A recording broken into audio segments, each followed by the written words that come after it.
नमस्कार, मैं हूं अश्विन शर्मा और आप देख रहे हैं न्याय टीवी। भारत में मीडिया की फ्रीडम की बातें हमेशा से उठती आई हैं कि मीडिया को हमारे देश में हमेशा कुचला जाता है। अगर आप रूलिंग गवर्नमेंट के फेवर में न्यूज़ नहीं डालते हैं तो आपको लेफ्टिस्ट बताया जाता है या अलग अलग नाम दिए जाते हैं। अब इसी प्रकरण में एक मीडिया हाउस का नाम सामने आता है जिसका नाम है न्यूज़ क्लिक मीडिया, जिसके एडिटर जिनका नाम है प्रवीर पुरकायस्थ, उनको 3 अक्टूबर 2023 को दिल्ली पुलिस ने अरेस्ट कर लिया यूएपीए की धाराएं के अंदर। यूएपीए क्या होता है? Unlawful activities protection act. इस अरेस्ट में ये बताया गया कि ये जो न्यूज़ क्लिक मीडिया है ये चाइना से फंडिंग लेता था टेररिज्म प्रमोट करने के लिए, यानी एक तरह से प्रवीर पुरकायस्थ को एक टेररिस्ट बताया गया और इन्हें अरेस्ट कर लिया गया। इनके साथ इनके एक सहयोगी को भी अरेस्ट किया जिनका नाम था अमित चक्रवर्ती, जो बाद में सरकारी गवाह बन गए। अब आज यानी कि 15 मई 2024 को सुप्रीम कोर्ट ने इनके अरेस्ट को इलीगल डिक्लेयर कर दिया।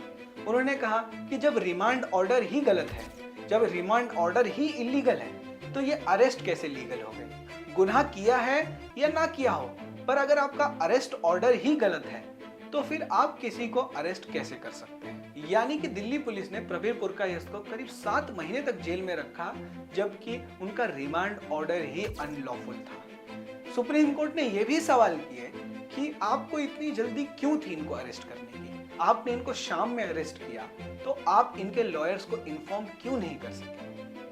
ये तो सोचने वाली बात है कि अगर आप किसी को इतनी बड़ी धाराओं के अंडर अरेस्ट कर रहे हैं तो उनके लॉयर्स को तो इन्फॉर्म कीजिए।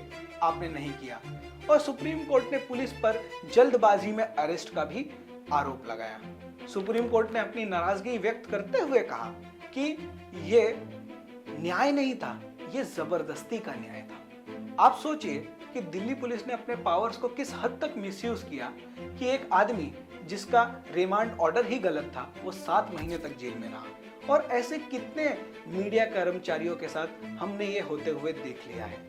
अगर आप करंट गवर्नमेंट को फेवर नहीं करेंगे तो आपको ऐसी ही तकलीफें का सामना करना पड़ेगा। ये वही न्यूज़ क्लिक मीडिया है जिसकी बीजेपी के साथ सास बहू की तरह लड़ाइयां होते रहती थी। कभी न्यूज़ क्लिक इन पर कुछ आरोप लगाता, कभी बीजेपी इन पर आरोप लगाता और ये आरोपों का सिलसिला चलते रहा जब तक प्रवीर पुरकायस्थ अरेस्ट नहीं हो गए। ऐसे ही एनडीटीवी के साथ किया गया था और उनको क्रश करके अडानी ने उसको टेक ओवर कर लिया और एनडीटीवी पे अब जितने भी आरोप लग रहे थे वो सब मिट गए हैं और अब एनडीटीवी एक अच्छा न्यूज़ चैनल है और उनको कोई दिक्कत और परेशानी नहीं है। पर आप सोचिए कि ये तो बड़े मीडिया हाउसेस हैं जो किसी तरह बच गए, छोटे मीडिया हाउसेस का क्या हाल होता होगा? आपने रिसेंट में सच तक न्यूज़ के साथ ये देखा होगा कि उन्होंने आर्टिकल पढ़ा, उस बेसिस पर एक न्यूज़ डाल दिया और उसके लिए उन्हें 1 साल तक जेल में रखा गया। उनको टेररिस्ट तक डिक्लेयर कर दिया गया, देशद्रोही डिक्लेयर कर दिया गया। पर 1 साल के बाद, लाखों रुपए खर्च करने के बाद वो जेल से बाहर निकले। भारत में मीडिया की आज़ादी पर हमेशा से सवाल उठते आए हैं और जब से मोदी गवर्नमेंट आई है तब से ये सवाल और ज्यादा उठ रहे हैं, क्योंकि वर्ल्ड प्रेस फ्रीडम इंडेक्स में हम 161वें नंबर पर आते हैं। 180 देश हैं इसमें और हमारी रैंकिंग पाकिस्तान और श्रीलंका से भी नीचे है। तो सोचिए हमारी मीडिया को किस हद तक दबाया जाता है। इस मामले पर आपकी क्या राय है ये हमें कमेंट सेक्शन में बताना बिल्कुल मत भूलिएगा और हमेशा याद रखिएगा, दिन हो या रात, हमेशा दें न्याय और सच का साथ।